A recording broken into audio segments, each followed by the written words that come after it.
Bonjour à tous et bienvenue dans cette nouvelle vidéo. Aujourd'hui, je vais vous présenter, selon moi, les réflexes incontournables que tout le monde devrait mettre en place au quotidien et qui vous permettront de passer à côté de la majorité des problématiques de santé. Alors comme vous le savez, j'adore aller au fond des problématiques, aborder un sujet en détail, mais parfois on peut perdre de vue l'essentiel. En se focalisant sur des détails très spécifiques qui sont nécessaires pour certaines personnes, on peut passer à côté de certaines recommandations qui paraissent simples et pourtant qui sont extrêmement efficaces. Et ce que je vais vous présenter dans cette vidéo, c'est un peu comme la loi Pareto, c'est-à-dire les 20% des actions qui peuvent permettre d'avoir les 80% de résultats. Alors ce sera un peu décousu, c'est-à-dire que je vais vous présenter différents conseils d'hygiène de vie un petit peu dans le désordre, et c'est volontaire, parce que pour moi, tout est en lien. Et parfois, des choses qui peuvent paraître très simples peuvent être mises de côté en pensant que, si c'est si simple que ça se saurait, donc pourquoi les mettre en place? Bon, avant de démarrer cette vidéo, si c'est pas déjà le cas, abonnez-vous à ma chaîne pour faire en sorte que l'algorithme puisse diffuser mes vidéos au maximum de monde pour que les personnes puissent bénéficier de tous ces conseils santé. Et puis au passage, un petit like dès maintenant, comme ça on n'oublie pas. Alors ça va pas être les 12 commandements, mais plutôt les 14 commandements,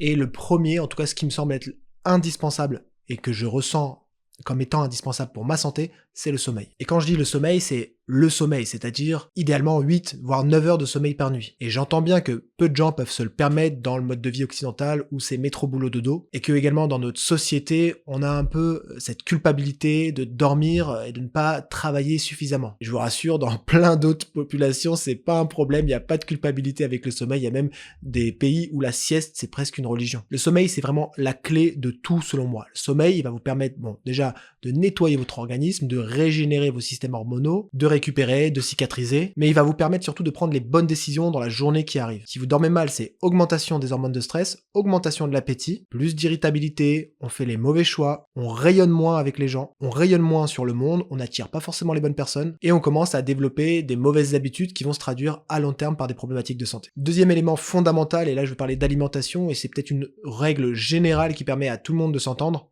transformez vos aliments vous-même. Ce qui veut dire automatiquement enlever les aliments ultra transformés, et le seul degré de transformation acceptable, c'est un degré de transformation qui est faisable par vous-même. Alors bien sûr, vous pouvez partir sur des produits qui ont été transformés par d'autres personnes, mais cette transformation, vous devriez être capable de la faire chez vous. Je vous donne l'exemple de la compote par exemple, c'est un produit transformé, mais que vous pouvez faire chez vous. Alors bien sûr, on est loin de toutes les recommandations alimentaires qu'on pourrait donner, mais déjà avec ça, vous passez à côté d'énormément d'erreurs. Je reste sur l'alimentation. Troisième conseil, consommez suffisamment de protéines. Idéalement entre 20 et 30% de vos calories totales. Et quand je parle de protéines, je parle également de produits animaux, bien évidemment de qualité. Ces protéines, c'est les briques de votre masse musculaire, comme vous le savez, mais pas que. Ces protéines, elles vont être utilisées par vos systèmes hormonaux, vos neurotransmetteurs, votre système immunitaire, votre foie, etc. Les protéines dans le corps, elles ont énormément de fonctions et pas simplement limitées à la masse musculaire. Et puis qui dit plus de protéines dans l'assiette, dit plus de satiété, plus de micronutriments biodisponibles si on part sur des produits animaux comme le fer, le zinc, les vitamines du groupe B, etc.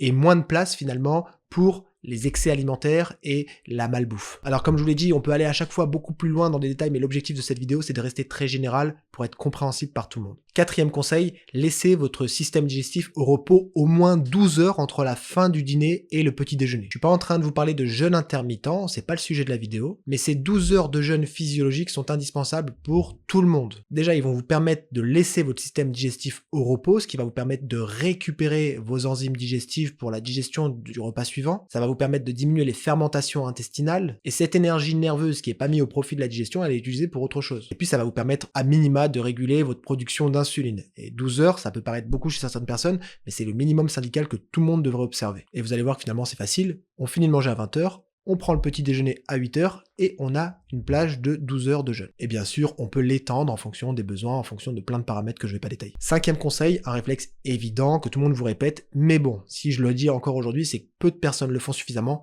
hydratez-vous, hydratez-vous, hydratez-vous. Même si vous ne transpirez pas, en tout cas même si vous ne voyez pas votre transpiration, tous les jours, vous perspirez. La perspiration, c'est le fait de transpirer très faiblement, ça va pas se voir, mais vous perdez de l'eau chaque seconde. Et cette eau, votre organisme en a besoin pour énormément de fonctions. Hydratez-vous et vous allez voir que déjà, si ce n'était pas déjà le cas, vous pourriez avoir énormément d'améliorations, notamment au niveau de votre fatigue. Et un petit tips, si vous avez une tension basse, si vous êtes fatigué, rajoutez du sel de mer dans votre verre d'eau matinale. Le sel va vous permettre d'augmenter la volémie, c'est-à-dire le volume sanguin, en retenant un peu plus d'eau, ce qui va vous permettre d'avoir une meilleure tension artérielle. Sixième conseil, Passez au minimum 1 heure debout à marcher dans la journée. Organisez cette heure de marche, quoi qu'il arrive. Par exemple, moi je marche avec mon téléphone pour pouvoir optimiser mon temps et traiter certains mails par exemple. Vous pouvez écouter des podcasts, vous pouvez écouter une de mes vidéos, et si vous n'avez pas l'environnement qui vous permet de marcher parce que, par exemple, vous n'êtes pas en sécurité dans la ville où vous habitez, vous avez la possibilité d'investir dans un petit tapis de marche qui coûterait pas très cher et qu'on pourrait mettre par exemple devant son ordinateur, devant sa télé ou devant sa fenêtre si on a envie de regarder le paysage. Alors marcher 1 heure par jour, ça peut paraître beaucoup pour certaines personnes, mais sachez que c'est le minimum syndical et c'est presque triste qu'on ait besoin de le rappeler. Et si vous n'avez pas d'excuses pour marcher, eh bien prenez un chien par exemple. Et quand je vous dis 1 heure, eh bien, c'est l'objectif minimal, mais pour certaines personnes, il faudra peut-être commencer par 5-10 minutes parce que la mécanique, les articulations ne le permettent pas. Et c'est ok, l'objectif c'est simplement de commencer par la plus petite marche et de franchir les étapes petit à petit pour arriver à ce minimum syndical qui est 1 heure. Ça me permet d'embrayer sur mon conseil suivant, passer suffisamment de temps à l'extérieur. Et si possible, imprégnez-vous de la lumière matinale, à travers une marche matinale par exemple. La lumière du jour, l'exposition matinale au soleil va vous permettre de réguler vos rythmes circadiens. Le soleil, ça ne sert pas juste à bronzer, votre horloge interne va se caler grâce à l'exposition solaire qui va permettre d'augmenter votre production de cortisol, une hormone nécessaire à l'éveil. Et une personne qui s'expose suffisamment en début de journée au soleil va sécréter correctement sa mélatonine qui va lui permettre de dormir profondément la nuit. Et vous l'avez peut-être déjà remarqué lorsque vous êtes en vacances dans un pays ensoleillé, lorsque vous passez suffisamment de temps dehors, vous tombez de fatigue beaucoup plus tôt le soir et vous dormez beaucoup plus profondément. Conseil suivant, passez suffisamment de temps en pleine nature. Et on peut même regrouper finalement les 3 derniers conseils que je viens de vous donner. Passez du temps dehors, à la lumière du jour, matinale, en pleine nature, en marchant. Et à jeun, comme ça, vous avez vos 12 heures. Ça devient triste qu'on ait besoin de rappeler à quel point c'est nécessaire pour l'être humain de se connecter à la nature. Mais sachez que par plein de mécanismes biologiques, la nature est indispensable pour notre santé. Passer du temps en pleine nature, ça va être bénéfique pour votre santé à plusieurs niveaux. Vous allez réguler votre production de cortisol, ni trop ni trop peu. Ça a un effet anxiolytique, apaisant. Vous allez respirer un air qui n'est pas pollué. Vous allez revenir à l'état primaire finalement dans lequel votre biologie est faite pour pouvoir exister. Et donc vous mettez les conditions favorables pour que l'homéostasie puisse se mettre en place, c'est-à-dire l'équilibre interne. Et si en plus de ça, vous vous connectez à la Terre par exemple en touchant un arbre, eh bien vous diminuez considérablement votre charge électromagnétique. Et ça m'amène à vous parler de la mise à la terre. La mise à la terre, c'est un autre élément fondamental pour rester en bonne santé. Il s'agit de se connecter à la terre, par exemple, en marchant pieds nus, ou bien en touchant un arbre, par exemple. Donc quand vous voyez les gens faire des câlins à des arbres, non, ils ne sont pas fous. Ils ont juste un petit temps d'avance sur nous, et nous nous sommes déconnectés de notre nature profonde parce qu'on a attendu d'avoir des études scientifiques pour valider des choses qui étaient logiques et qui existent depuis des millénaires. Conseil suivant, couchez-vous tôt. Et là, je vais être totalement transparent avec vous, c'est une vraie problématique que j'ai et je le sens sur mon niveau d'énergie. Le simple fait de se coucher avant minuit va vous permettre d'avoir une meilleure synthèse de cortisol, une meilleure énergie dans la journée, même si vous dormez autant d'heures. Et ça, à heures de sommeil équivalentes. On est fait pour dormir avec les rythmes de la lune et du soleil. Même si vous êtes dans une chambre sans lumière, vous ne pouvez pas tromper votre biologie. Conseil suivant, musclez-vous. Je vous ai parlé de la marche tout à l'heure, mais la musculation, c'est quelque chose qui devrait être enseigné à l'école.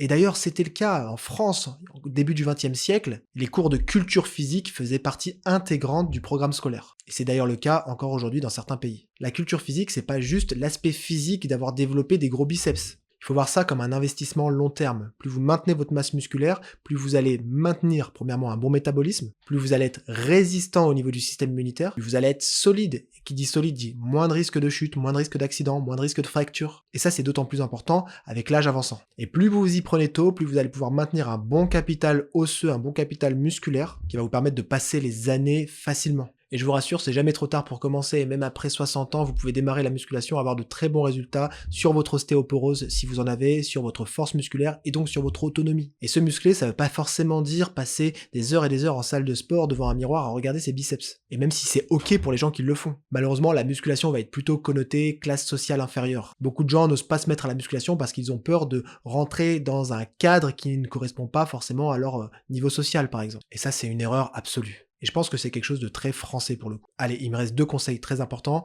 passer du temps avec des gens que vous aimez. Ça peut paraître bête ou ça peut paraître trop simpliste, mais non, aujourd'hui, la science nous le prouve, les études nous montrent que les personnes qui vivent dans un contexte social épanouissant vivent plus longtemps ou en tout cas en meilleure santé. Et on le voit d'ailleurs dans les zones bleues où les personnes âgées vivent avec leurs petits-enfants, voire leurs arrière-petits-enfants. Et si vous n'avez pas eu la chance d'avoir un contexte social épanouissant, une famille épanouissante, eh bien allez chercher du lien à travers des activités comme l'activité sportive par exemple. Et mon dernier conseil, ce serait celui de continuer à progresser, continuer à apprendre, continuer à vous développer dans un domaine que vous appréciez ou dans d'autres domaines, élargissez vos compétences, ce qui va vous permettre de stimuler votre production de dopamine, ce neurotransmetteur qui vous permet de rester motivé, d'entreprendre, d'aimer la vie, de croquer la vie à pleines dents. Et si vous avez de la dopamine, eh bien vous allez être motivé pour vivre longtemps et vivre en bonne santé, ce qui veut dire que vous allez mettre inconsciemment tous les jours en place un environnement, une alimentation, une hygiène de vie qui vous permettra d'accomplir inconsciemment cet objectif. Trouvez votre voie, les Japonais appellent ça l'ikigai, votre mission de vie,